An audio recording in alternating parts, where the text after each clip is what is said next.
Assalamualaikum warahmatullahi wabarakatuh. Kami dari kelompok 2 akan memaparkan materi mengenai potensi stres kerja pada karyawan sebagai tugas pengganti final pada mata kuliah Psikologi Industri.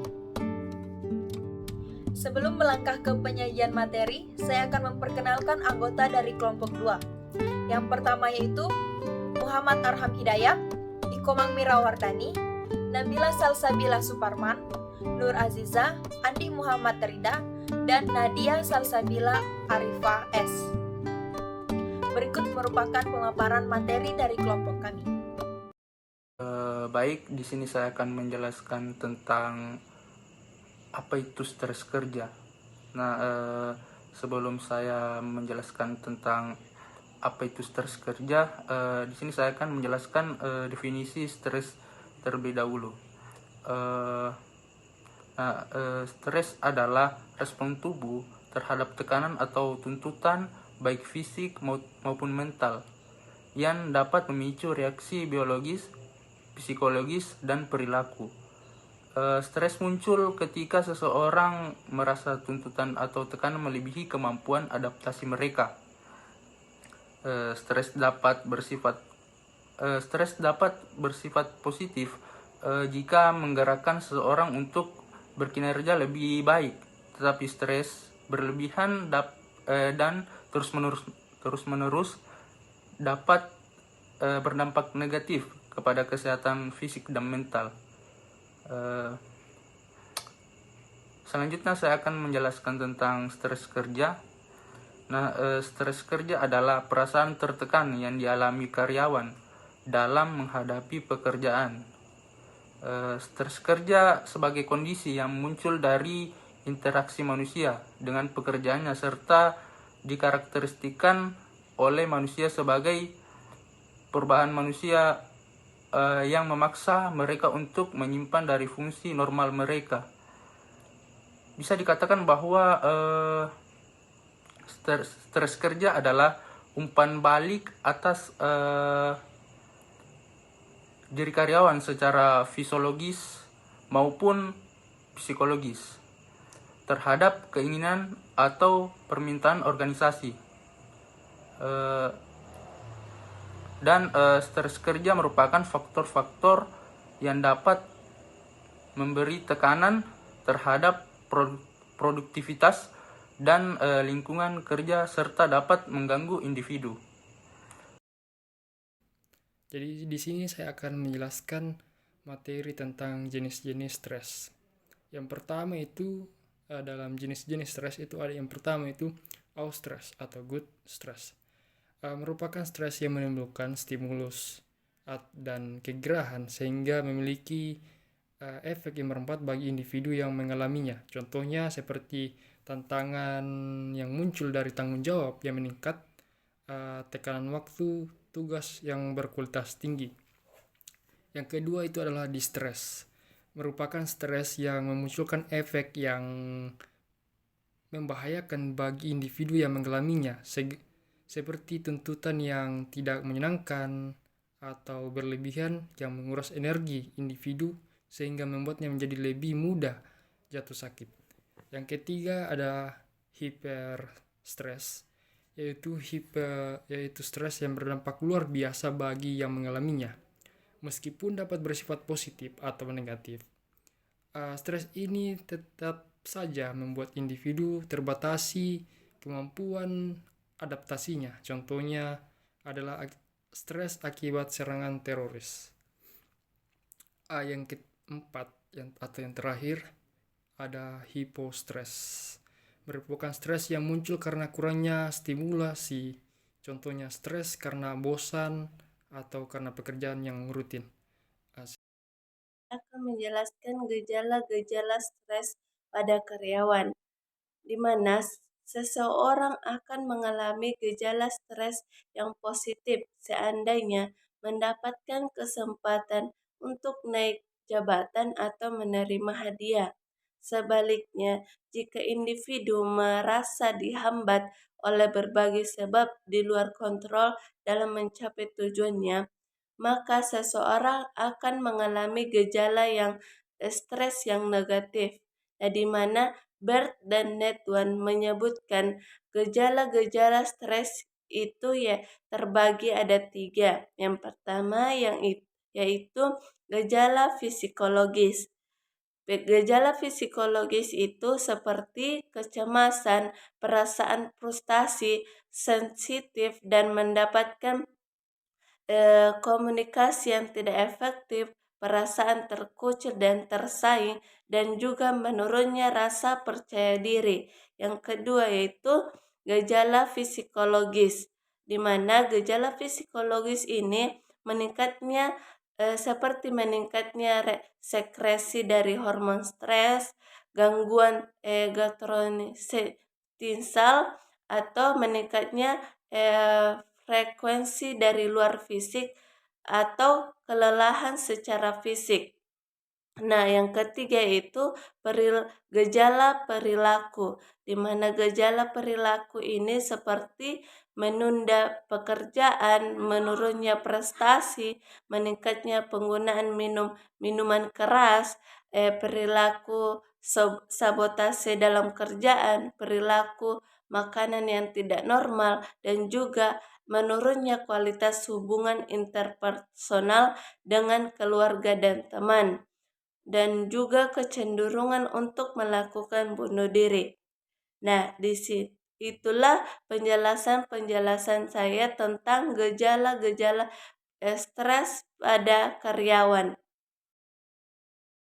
Baik, selanjutnya faktor-faktor yang mempengaruhi stres kerja. Sebagian besar stresor dalam kehidupan sehari-hari bersifat psikososial. Walaupun mobilisasi cepat, sumber-sumber daya tubuh memang tepat untuk menghadapi cedera fisik baik yang bersifat ancaman atau yang sudah terjadi. Stresor yang sama dapat dipersepsi secara berbeda, yaitu sebagai peristiwa yang positif dan tidak berbahaya, atau menjadi peristiwa yang berbahaya dan ancaman dan mengancam. Penilaian kognitif individu atau karyawan akan sangat menentukan apakah stresor itu berakibat positif atau negatif. Penilaian kognitif tersebut berpengaruh terhadap respon yang akan muncul. Ada peristiwa tertentu menimbulkan stres bagi seseorang, namun bagi orang lain hal tersebut merupakan suatu peristiwa yang biasa saja dan dapat dikendalikan dengan baik. Hal yang membedakan adalah persepsi, bagaimana setiap orang dapat memiliki persepsi yang berbeda atas suatu peristiwa yang terjadi dalam hidupnya. Selanjutnya, Koper dalam umum 2012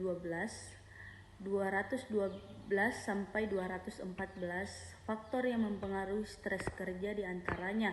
Yang pertama, stresor kondisi pekerjaan. Yang kedua, stres peran. Yang ketiga, stresor faktor interpersonal. Yang keempat, stresor perkembangan karir. Yang kelima, stresor struktur organisasi. Yang keenam, stresor tampilan rumah pekerjaan. Baik, di sini saya akan menjelaskan tentang potensi stres kerja terhadap karyawan. Potensi stres kerja pada karyawan dapat bervariasi tergantung dari berbagai faktornya. Adapun beberapa faktor-faktor yang dapat menyebabkan stres kerja terhadap karyawan. 1. Beban kerja yang berlebihan. Jika karyawan diberikan terlalu banyak tugas dan tanggung jawab yang melebihi kapasitas, maka hal ini dapat menyebabkan stres kerja. Yang kedua adalah kurangnya kontrol. Jika karyawan merasa bahwa mereka tidak memiliki kontrol atau otonomi dalam pekerjaan mereka, hal ini dapat menyebabkan stres. Rasa kehilangan kontrol dapat memicu jika mereka tidak memiliki kebebasan untuk mengambil keputusan sendiri dan mengatur jadwal mereka sendiri. Yang ketiga adalah konflik interpersonal. Konflik dengan rekan kerja atau atasan bahkan pelanggan dapat menyebabkan stres. Ketidakharmonisan dalam hubungan kerja dapat memicu lingkungan yang tidak sehat, tidak menyenangkan, dan dapat menimbulkan tekanan. Yang keempat adalah ketidakjelasan peran. Jika karyawan tidak memiliki pemahaman tentang tugas mereka dan tanggung jawab mereka, hal ini dapat menyebabkan kebingungan dan mengalami stres. Yang keenam adalah keseimbangan antara kehidupan kerja dengan kehidupan pribadi. Jika karyawan merasa sulit untuk menjaga keseimbangan antara pekerjaan dan kehidupan pribadi, hal ini dapat menyebabkan stres. Tuntutan pekerjaan yang berlebihan akan mengganggu waktu bersama keluarga, waktu istirahat, dan waktu kegiatan pribadi lainnya.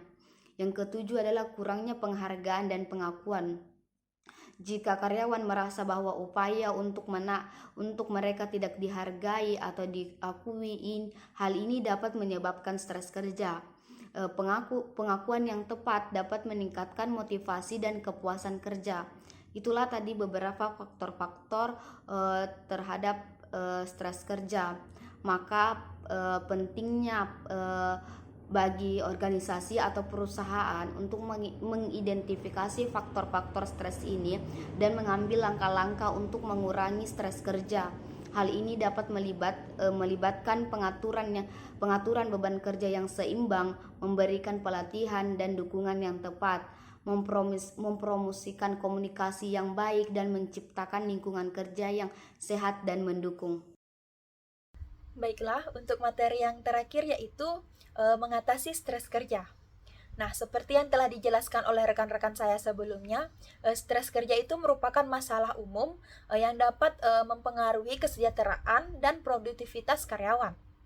Nah, terdapat 5 cara yang dapat dilakukan untuk mengatasi stres kerja ini.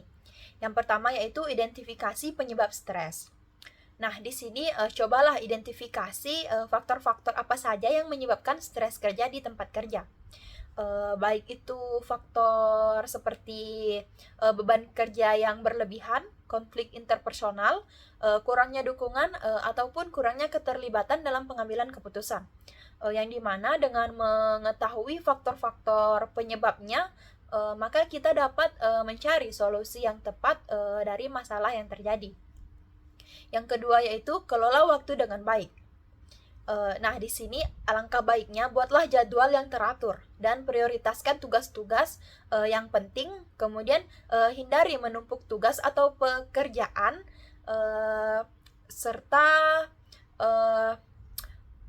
pastikan bahwa kalian mengambil istirahat yang cukup dan menghindari pekerjaan terlalu lama tanpa adanya istirahat.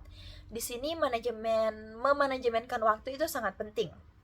Kemudian yang ketiga, cari dukungan sosial. Maksudnya di sini yaitu kalian atau kita dapat berbagi pengalaman dan perasaan yang sedang kita alami kepada rekan kerja, baik atau teman ataupun keluarga, yang dapat membantu dan mengurangi stres. Yang dimana mereka mungkin memiliki saran atau perspektif yang berbeda yang dapat membantu kita dalam mengatasi masalah yang terjadi di tempat kerja. Kemudian yang keenam, tingkatkan keterampilan manajemen stres. Nah, pentingnya pelajari teknik manajemen stres seperti pemecahan masalah, pengaturan tujuan yang realistis, dan pengendalian pikiran negatif, di mana hal ini dapat membantu kita dalam menghadapi stres dengan baik dan mengembangkan ketahanan mental. Yang terakhir yaitu jagalah kesehatan fisik dan mental.